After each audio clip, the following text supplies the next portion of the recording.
Hey guys! On a quick editorial note, I just want to say that I wanted to include autistic cover on my thumbnail because I myself am autistic, and it's time that I actually stand for or make it clear for a few things that stand in my life. So don't front me on this. I am on the autistic spectrum, and it's just me expressing a part of myself. Man, and am I happy that Loki is over, because that means I can finally fucking talk about it. Well, the pilot was overly long and it didn't really tell much, it's a soothing setting and it takes a lot of time. Time is important, not just because it's a time travel show, but because the show takes no fucking time afterwards.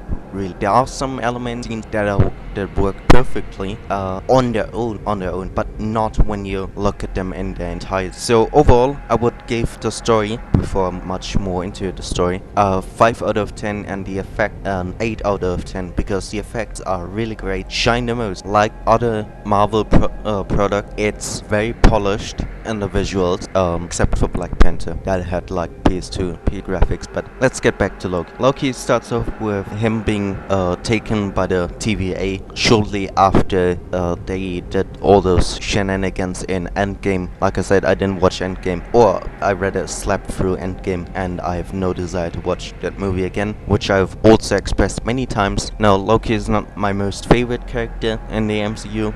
Tom Hiddleston does a good job of portraying the character, but just because he's handsome looking doesn't mean that I immediately swoon over the character itself. Now, in terms of character, Loki is one of the better written ones overall, but in this show too. And we get to meet Owen Wilson, who I will refer to as Owen Wilson for simplicity, because it's pretty much Owen Wilson, except for the fact it doesn't get to say wow, not even once in the whole show. Yeah, the story is fairly ambitious, and it wants to explore Loki further as a character and with all his knowledge, and try to get him away from the villain role that he previously had, which he was good at, But yeah, the TVA is this super bureaucratic organization that controls time and deletes variants. Already they sent them back to the end of time. They can't delete any variant, really just send them. They just sent the trash to the end of time. This is going no holds barred, spoilers, whatever.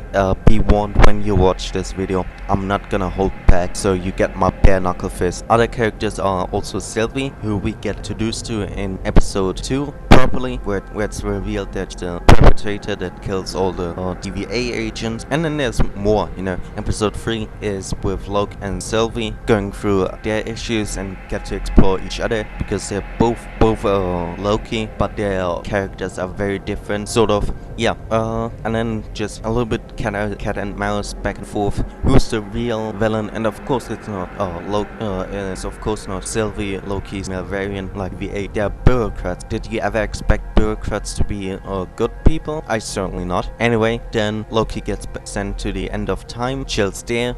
They do a little bit more stuff, It's highly ambitious, and it tries to be a character study. I've watched countless years of implicit simplicity pretentious, who's a very great YouTuber that does about drama and explores of certain TV shows, like Marvel TV shows. He did a whole video series about WandaVision and the Falcon Winter Soldier, going with that theme. It's all very good, on surface level, because 6 episodes was just too short to tackle all the issues. I know you can't tackle them even with a longer runtime or more episodes. I'm aware of that, It's just that it can't get very deep into the material. Anyway, yeah. Pacing, it's all just going too fast with the characters bonding. The same problem had Wonder and the Falcon and the Winter Soldier to a lesser degree, because there was less focus on the bonding between 2 or more characters, and certainly not completely new characters, In WandaVision you had Wanda and Vision and the others like Darcy and them meeting, but you don't get to introduce to a whole new cast that you have to remember and learn to love or appreciate in a certain way. And the Falcon and the Winter Soldier had also pre-established characters, but here in the Loki show by Disney Plus get to introduce to a whole roster of new characters, and even those that have names that are from the that are from the comics are quite different, from how you know them and how they're shown in the show. Ravonna Renslayer, who was always just mentioned as Renslayer or Director Judge Renslayer. Doesn't matter, She doesn't get her first name. She's a big player, and when it comes to stories involving Kang the Conqueror, or whatever name he goes by at that time, because Kang has been Kang the Conqueror, Ramatut, Scarlet Centurion, Immortus, Iron Lad, Kid Immortus, and certainly many more names, and also Nathaniel Richards. Now they casted Ravonna, for the casting of the role, they got a black actress, and I don't have necessarily a problem when you do that, but it's still it wasn't necessary, It doesn't change anything or her role. So why does she have to be black? Why does it to be white? Yeah, you could pose all those questions, It's just, why do you even erase anyway if it's not important, or doesn't come up? Like I said, there's a lot to like, like the visuals and certain character scene of them bonding, and you really get bug, but then it rushes, to get from point A to point B, and then, well, it's just 6 episodes, with about 40 minutes. Just, I know it's a lot to pack in, but when you let the characters breathe, you feel it, and you're in the moment. It's just that you don't get those breathing.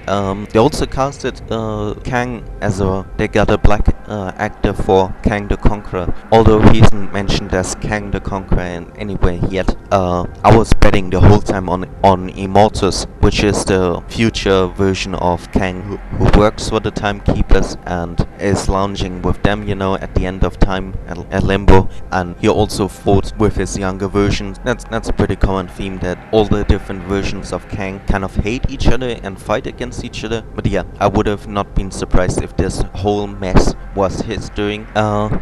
And I really thought, like, this is not terrible, Rushed, yes, but it's not terrible until the 6th episode, which I love the most. They get to Kang's castle in Chronopolis at the end of time, or rather beyond the end of time, and then comes forced drama, with which I mean a fight scene and dialogue that just feels unnatural to the characters. Because one of the reasons why I like the 6th episode so much, the final, originally was because there's a lot of mentions to Joseph Campbell's The Hero's Journey, and even Kang, or as he's called in the show, He Who Remains, I will still say Kang for simplicity, mentions the crossing of the threshold, which is kind of near the end of the hero's journey. So the hero's journey is just a formula for stories that have been written and it has been used again and again. Like say not Richard Harmon, Dan Harmon, who writes Rick and Morty and who's also responsible for Community, is a big fan of the hero's journey, which is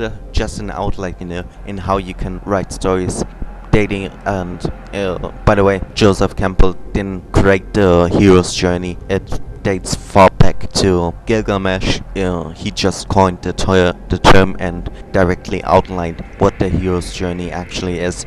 All those little narrative points. But yeah, let's get back to this fight scene. It's well choreographed, I can say that, and I can appreciate the effort.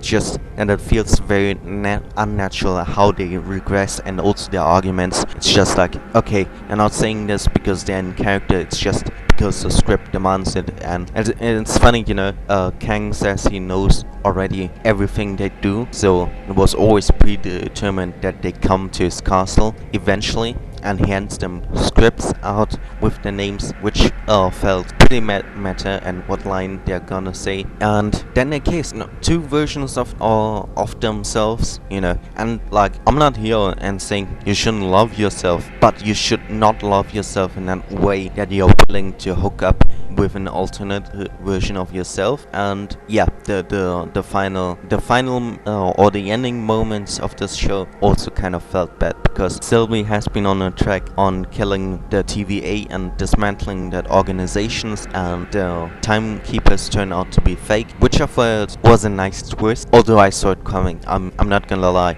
I'm not gonna lie. I saw it coming that they are fake, and this whole organization just practically runs on itself, or on its own legs, kind of. But yeah, just because the timekeepers are fake doesn't deter her from her journey. So yeah, she kills Kang, sends Loki back to a timeline. I don't know which one. The show isn't clear about it, and everything's changed, and there's a version of Kang hanging around in a TVA, and that's kind of it, you know. But this whole fight and the penultimate kiss remind kind of the Doctor Who scene, where the John Sims version of the Master meet the Michelle Gomez version of the Master, and it's like, hey, is it weird that I'm kind of attracted? And says, yes, very, because it is fucking weird, and it didn't really make sense for me, from a narrative standpoint, to bring such a love story, because like the problem would be less if it was a totally different character and not just a version of himself. And even then, a romance plot only good when it also furthers the plot, you know. And in many cases, a romance plot between two characters doesn't accelerate or help the plot, like in this case. Also kind of sorry that I have to talk so much about the final moment.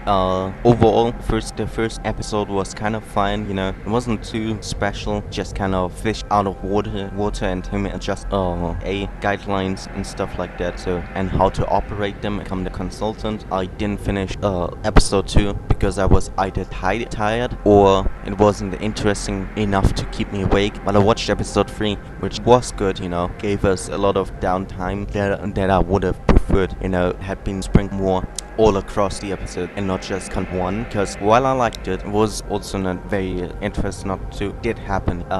It's weird, you know. It's like back in WandaVision where the reveal was lifted too early. Ultimately, I am less and less looking forward to further Marvel movies, because this wasn't necessarily a disappointment, you know. I didn't expect much, you know. I didn't expect to get my brains blown out. Figured, and I was still underwhelmed, you know. By far, it's not television, you know, can certainly entertain, and there are lots of people who love it. I just don't happen to be in that category. And for all those who are offended, I can go back and write further down my thoughts. I didn't write the script because I wanted to get this video out still today, but eventually I will script. And yeah, ultimately, you know, Loki was not just there to provide more introspection into his character and in his trauma struggles, but also set up the multiverse. And in that aspect, in the latter aspect, fails, you know, because we all knew that the multiverse was coming, and you didn't need a 6-episode mini-series to explain why a multiverse is coming. Of course, it sets up Kang as a big player, but even that could have interjected in another film, you know. With all the news going around the third Spider-Man movie that I don't follow because I don't want to involve in that aspect, and the fact that we know that we're getting a Doctor Strange sequel that's titled Multiverse of Ness tells enough that there is a multiverse coming. From that standpoint, just failed, you know. I want to pause, you know, and I say this again, Tom Hiddleston is great in his role, you know, and there are a lot of moments where the characters get shine and feel like real people, you know, and the effects are good, you know. The fight scenes are not super, but they absolutely suffers, and this is just such a project in my eyes, you know. It's like a fine meal, you know, where you go afterwards, okay, this was okay, this did satisfy me in some ways, but it wasn't anything spectacular. It wasn't too bad that I'm gonna burn the restaurant down. Of course, I can't burn down Disney, because on one hand it's too big, and on the second hand I don't live in America. But yeah, overall I wanna so much give it, you know, a better rate, but I think it's gonna be 5.5 in that area, you know. It certainly didn't aim to be mediocre, which makes this whole thing sadder, you know. On one hand, I'm appreciating the fact that it could have been so much worse. On the other hand, I'm just glad what we have, even though the story is not good. There are certain elements that work and people gonna enjoy. Yeah, so see ya.